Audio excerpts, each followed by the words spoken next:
దక్షిణాది రాష్ట్రాలుగా లేకపోతే మీరు సిపిఐ పార్టీగా సిపిఎం పార్టీగా ఎందుకు వ్యతిరేకిస్తున్నారు? మహిళా రిజర్వేషన్ బిల్లును డీలిమిటేషన్ను రెండు కలిపి పార్లమెంట్లో ప్రవేశపెట్టడాన్నే సిపిఎం పార్టీ వ్యతిరేకిస్తుంది. మొదటిది. రెండవది, మహిళా రిజర్వేషన్లు 33% అమలు చేసేదానికి సిపిఎం వ్యతిరేకం కాదు. ఒకవేళ అమలు చేయాలనే చిత్తశుద్ధి ఉంటే మొన్న పార్లమెంట్ ఎన్నికలకు ముందే అమలు చేయవచ్చు. చేయాలని పార్లమెంట్లో సిపిఎం పార్టీ కోరింది, మిగతా పార్టీలు కూడా కోరాయి. అప్పుడు అమలు చేయకుండా 2026 జనాభా లెక్కల తర్వాత అమలు చేస్తామని ఆ రోజు పార్లమెంట్లో చెప్పి దీన్ని దాటవేశారు. ఇప్పుడేమో మధ్యలోనే తీసుకొచ్చి అమలు చేస్తున్నారు. అమలు చేస్తామని అంటున్నారు. రెండవది, డీలిమిటేషన్తో దీనికి లింక్ చేశారు.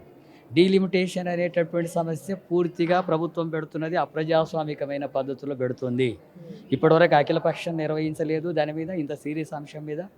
అట్లాగే ప్రజల అభిప్రాయాలు తీసుకోలేదు, మేధాల అభిప్రాయాలు తీసుకోలేదు, రాష్ట్రాల అభిప్రాయాలు తీసుకోలేదు.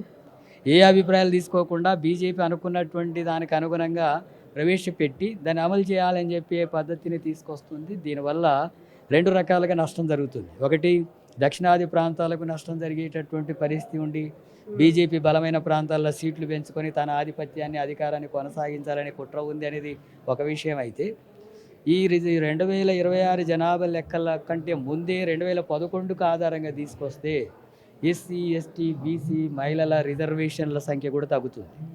2026 జనాభా లెక్కలైతే ఎస్సీ జనాభా పెరుగుతుంది, రిజర్వేషన్స్ పెరుగుతాయి, గిరిజనులవి పెరుగుతాయి, మహిళలకు పెరుగుతాయి. బీసీలకు రిజర్వేషన్ అమలు చేస్తే అవి కూడా పెరిగే అవకాశం ఉంటుంది.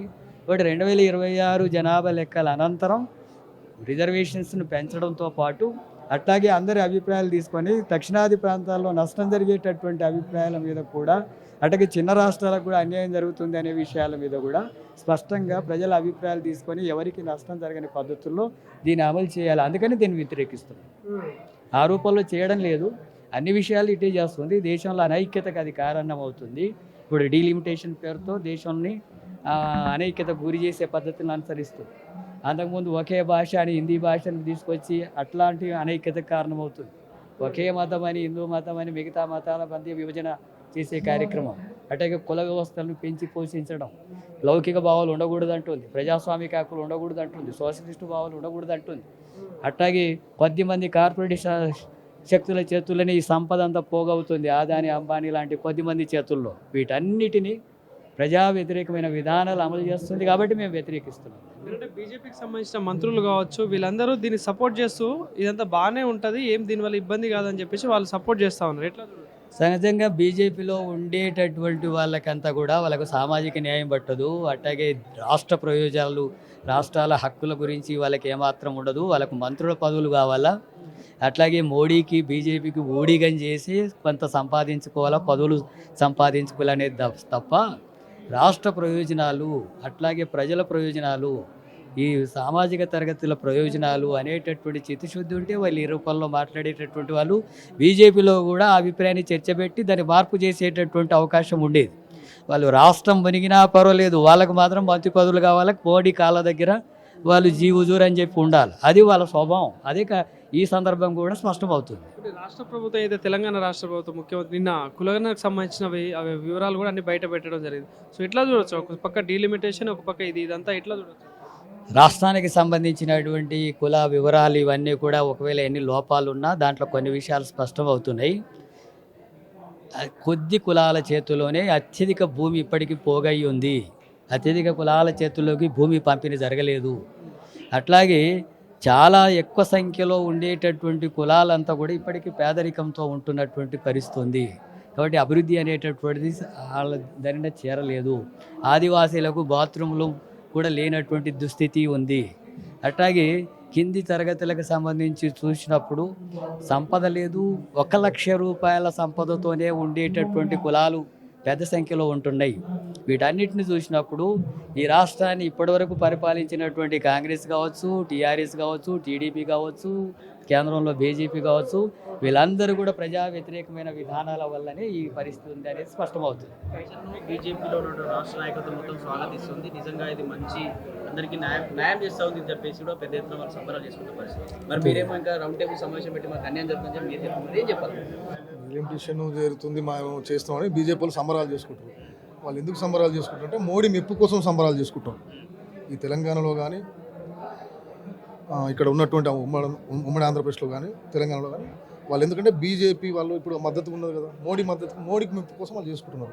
ఇలా ఏం జరుగుతుంది, ఇలా గతంలో ఈ భారతదేశ సంపద మొత్తం బ్రిటిష్ వాడు ఎత్తుకుపోయాడు. ఇప్పుడు ఇక్కడ ఉన్నటువంటి ఉత్తర దక్షిణ తెలంగాణ ఉన్నటువంటి సంపదన మొత్తం ఎవరికి సంపదన? గుజరాత్ వాళ్ళు తీసుకుపోతున్నారు. మోడీ మన సంపద ఏమైనా మిగులుతుందా? మన జీడిపి ఎంత, వాళ్ళది ఎంత?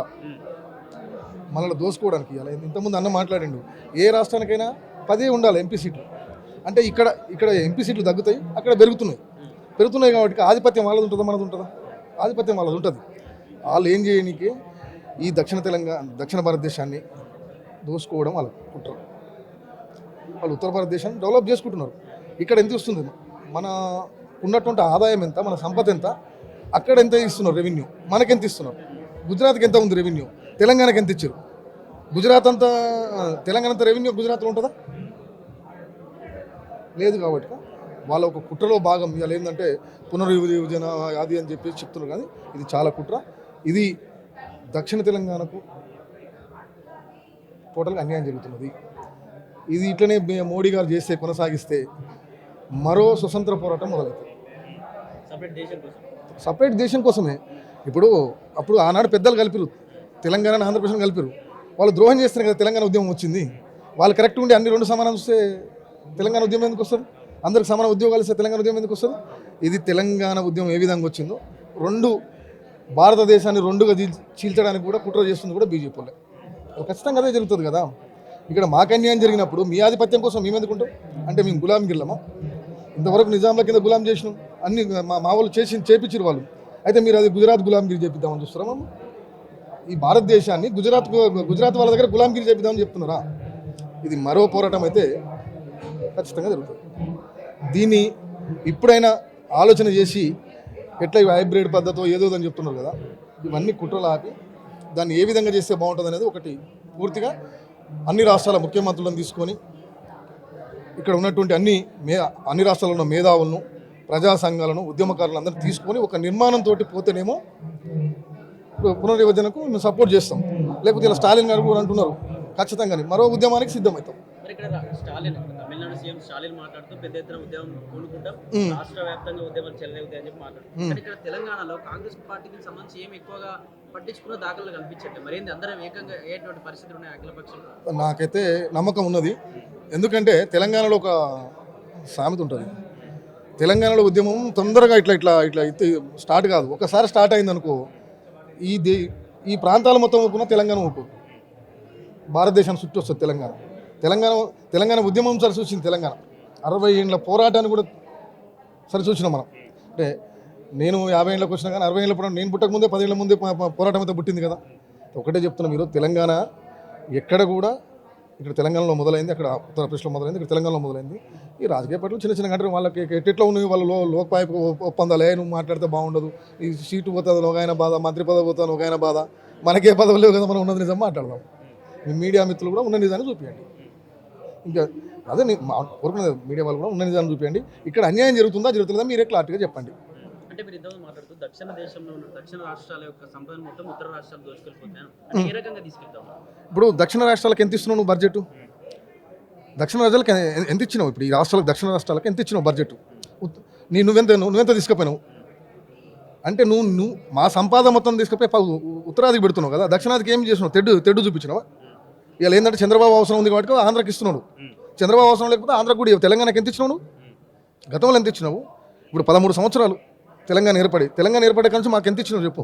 మా దగ్గర నుంచి ఎంత తీసుకుపోయినావు లెక్కలు అయితే ఉన్నాయి కదా, మాకు ఇచ్చింది ఎంతనో చెప్పు. ఇది చెప్పడానికి చేత కాదు, మోడీకి చేత కాదు, బండి సంజయ్కి చేత కాదు. ఇక మన రాష్ట్రంలో అయితే టింగే మంత్రులు ఏది మాట్లాడు, టింగ్ మంత్రులు అని చెప్తున్నాం, ఇంతకంటే ఎక్కువ ఏం చెప్పాం. ఇక మన బండి అన్నకు మాత్రం శివం వస్తే మసీదులు తోడదాం, అందులో శివలింగాలు వెళ్తాయి, అందులో ఇవి వెళ్తాయి, గీజోళ్ళు చెప్పుకునేది. తెలంగాణ అభివృద్ధి గురించి ఎక్కడైనా మాట్లాడంగా విన్నారా మీరు? మీడియా మిత్రులు ఎక్కడైనా విన్నారా? ఎంతసేపు ఉన్నా ఆ గుడి కాడికి పోతాం, ప్రమాణం చేస్తాం, ఈ గుడి కాడికి ప్రమాణం. అరే నాయన మనం ప్రమాదంలో పడుతున్నారు నాయన.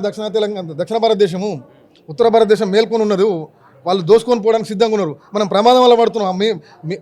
ఇక్కడ ఈ దేశం ప్రమాదం వల్ల పడితే, ఈ ప్రాంతం ప్రమాదం పడితే మీరు కూడా ప్రమాదం వల్ల పడ్డట్టే కదా. ఏదో నీ ఎంపీ స్థానం కోసం, అక్కడ మంత్రి పదవి కోసం ఎందుకు మోకరిల్తారు? మీరు కూడా గలం ఇప్పండి. తెలంగాణ రాకముందు ఎంతమంది వ్యతిరేకించారు ఈ ప్రాంతం వాళ్ళు? నాయకులు ఎంతమంది ఏడ తెలంగాణ వస్తుందా ఏడాది వస్తుందా అని అన్నారు. ఇప్పుడు తెలంగాణ వచ్చినాక మళ్ళీ అందరూ ఈయన సంకలనం ఆకుతురా, తెలంగాణ మీద తెచ్చినామంటాడు. ఎవడు కూడా తెలంగాణ ఉద్యమం చేసినోడు కాదు. ఇలా నేను నిజంగా చెప్తున్నా, తెలంగాణ ఉద్యమం ఎంత ఉర్రెత్తున లేచిందో ఇలా భారతదేశంలో మరో దేశానికి మళ్ళీ ఉద్యమం స్టార్ట్ అవుతుంది, ఖచ్చితంగా అవుతుంది.